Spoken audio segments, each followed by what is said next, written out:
그럼 저희는 또 다른 기업에 대한 공시 살펴봐야겠죠? 네, 다음 코스피 알아볼 기업은요. 혹시 주연 앵커님, 가전하면 어떤 기업 떠오르시나요? 네, 가전하면은 역시나 LG전자 아닐까요? 네, 맞습니다. 역시 이 가전의 명가 라이프스굿이라고 하는 그 LG전자가 가장 먼저 떠오르실 것 같은데요. 이사를 하거나 또 신혼부부들이 혼수가구를 봤을 때 가장 먼저 찾게 되는 그런 기업인 것 같습니다. 이 LG전자가요, 중장기 사업 포트폴리오 전략인 2030 미래비전 추진 현황과 또 세부 사업 전략을 공개하는 인베스터 포럼을 열었습니다. 공시 소식부터 먼저 살펴보겠습니다. 장래 사업 경영 계획이라는 공시에서 장래 계획 사항은 LG전자 인베스터 포럼을 통한 사업 전략 설명입니다. 이 목적은요, 중장기적 관점에서 LG전자의 구조적인 변화와 또 지속 가능한 성과 달성에 기여할 수 있는 주요 신성장 동력 사업 및 이 조기 육성 추진 사업 전략을 공유로 나와 있습니다. 추진 일정은 27년 12월 31일까지로 LG전자의 신성장 동력 사업과 또 조기 육성 추진 사업에 대한 투자자들의 이해도 제고를 기대 효과로 꼽고 있습니다.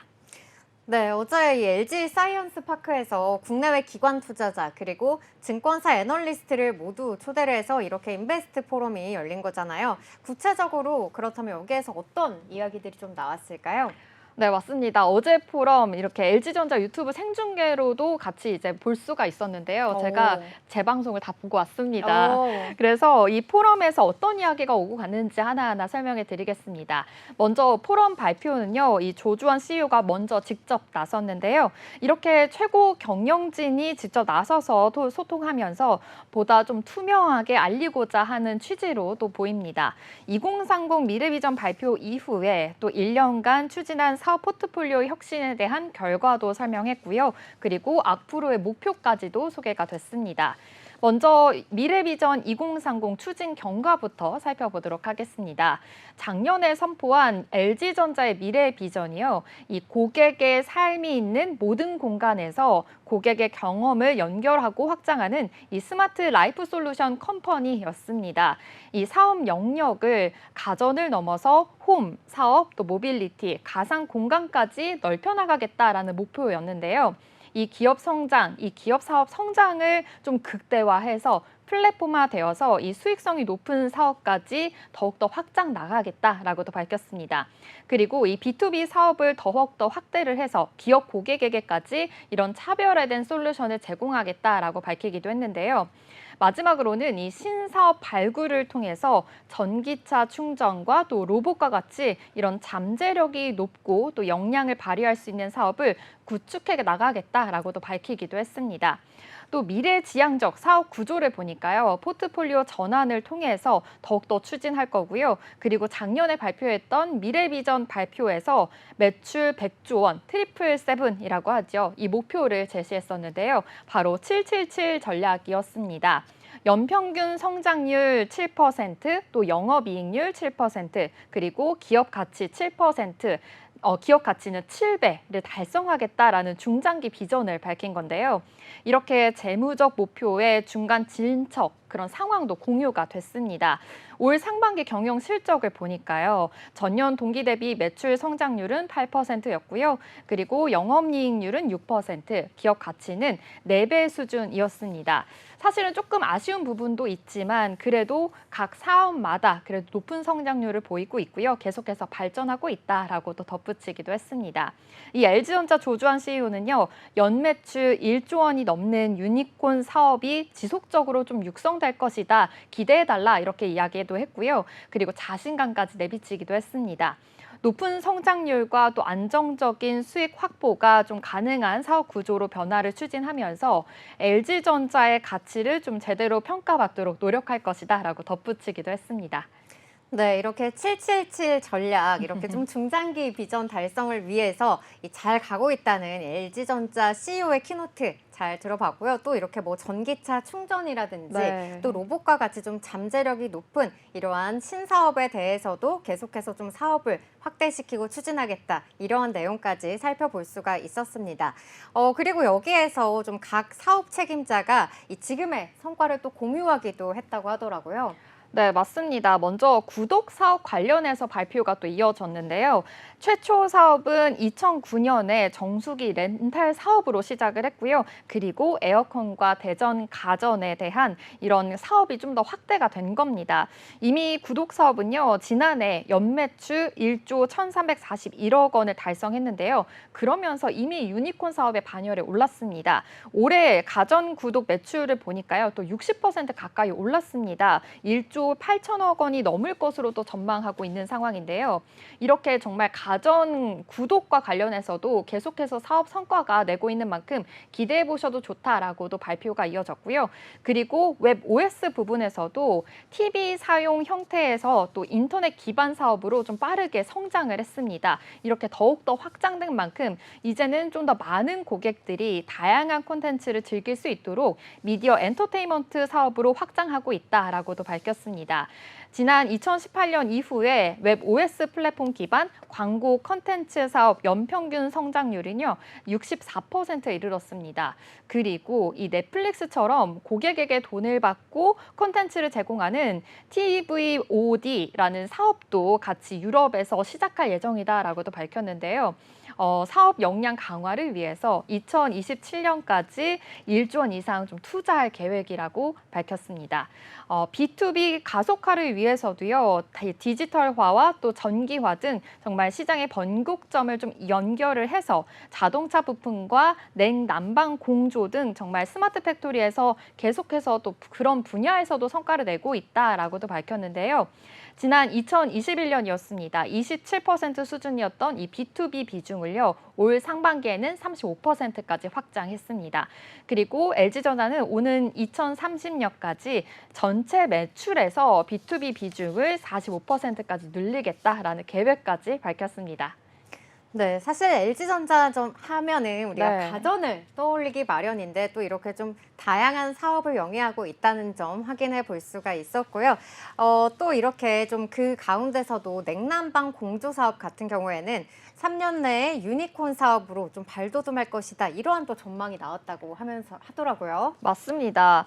아무래도 이 냉난방 공조 사업 어떤 건지 잘 모르겠다 하시는 분들 많으실 것 같은데요. 가정용 에어컨부터 빌딩, 학교, 공공기관까지 이렇게 사업용 에어컨도 있겠고요. 더 크게 공장과 발전소에 들어가는 이런 사업용 공조 시스템도 있습니다. 그리고 또 보일러를 대체하는 히팅 영역까지 이렇게 폭넓은 포트폴리오를 확보하고 있는 사업이다라고도 볼 수 있겠는데요.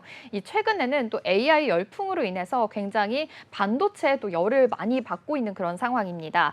이렇게 글로벌 빅테크를 중심으로 해서 데이터 센터가 계속해서 구축하고 있고 이 열에 대한 수요가 계속해서 있기 때문에 아무래도 이 열을 식혀주는 냉난방 기기가 굉장히 많이 필요하게 되는 상황인데요.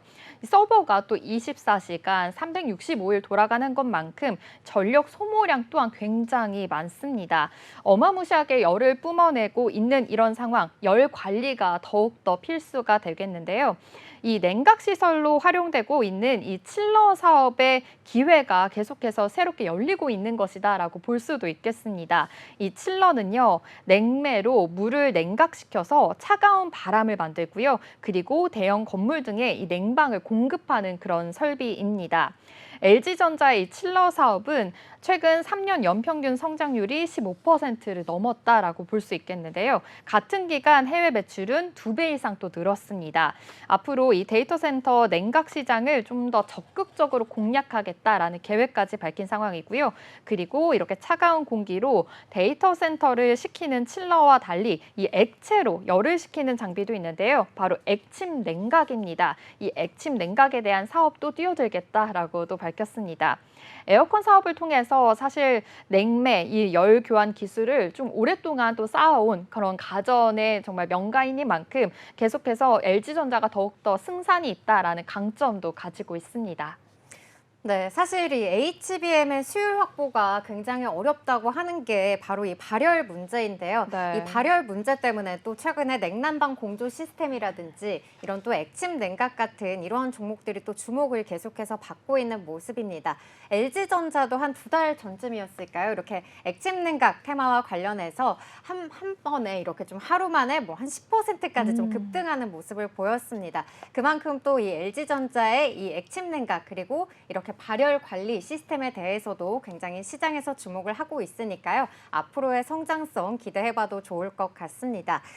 그리고 또 마지막으로 이렇게 좀 미래 사업, 미래 성장 사업을 위한 또 신사업도 꾸리고 있다는 계획도 가지고 있는데요. 어떠한 부분인지도 설명해 주시면 좋을 것 같아요. 네, 맞습니다. 이 미래의 성장 기반이 될 유망 신사업도 계속해서 발표를 했었는데요. 이 신사업에 대한 투자도 계속해서 할 예정이다라고 말했습니다.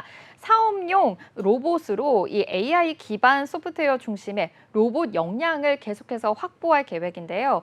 전기차 충전 사업은 또 글로벌 유력 파트너와 또 협력을 해서 사업 기회 확보에 또 매진하겠다라는 방침이고요. 신사업 분야에서 오는 2030년 이 전사 매출의 50%, 영업이익의 75%까지 달성하겠다라는 계획까지 세우고 있는 상황입니다. 이 LG전자는 2030 비전에 따라서 스마트 라이프 솔루션 기업으로의 변화를 좀 꾀하고 있는 만큼 높은 성장률을 보일 것이다라고도 밝혔는데요. 흥국증권 전망을 보니까요. 이 냉난방 공조 사업을 필두로 해서 B2B 매출을 좀 빠르게 확대하고 있고 성공적으로 사업 구조가 개선되고 있다라고도 밝혔습니다. 그리고 로봇, 전장, 그리고 전기차 충전의 이런 네트워크 기반을 좀 마련이 가능하다라는 점에서 조금 더 긍정적이다라고 판단하기도 했는데요. 목표가를 13만 원을 제시했습니다. 지금 LG전자 흐름 보니까요. 0.2%로 소폭 상승하면서 지나고 있습니다. 97,800원 지나고 있습니다. LG전자 공시 요약입니다. LG전자가 중장기 사업 포트폴리오 전략인 2030 미래 비전 추진 현황과 세부 사업 전략을 공개하는 인베스터 포럼을 열었습니다.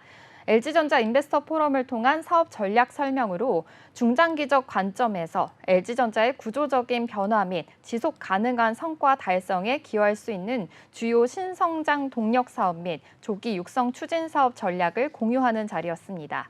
고객의 삶의 모든 공간에서 고객의 경험을 연결하고 확장하는 스마트 라이프 솔루션 컴퍼니를 목표로 사업 영역을 가전을 넘어서 홈, 사업, 모빌리티, 가상 공간까지 넓혀나가겠다는 포부입니다. 최근 AI 열풍에 글로벌 빅테크 중심으로 데이터 센터 구축 수요가 늘면서 반도체가 뿜어내는 열이 많습니다. 이 냉각 시설로 활용되는 칠러 사업을 확장하고 있는데요. LG전자 칠러 사업의 최근 3년 연평균 성장률은 15%를 넘었습니다. 앞으로 데이터 센터 냉각 시장을 적극적으로 공략하겠다는 계획입니다. 또 차가운 공기로 데이터 센터를 식히는 칠러와 달리 액체로 열을 식히는 액침 냉각 사업도 뛰어든다고 밝혔습니다.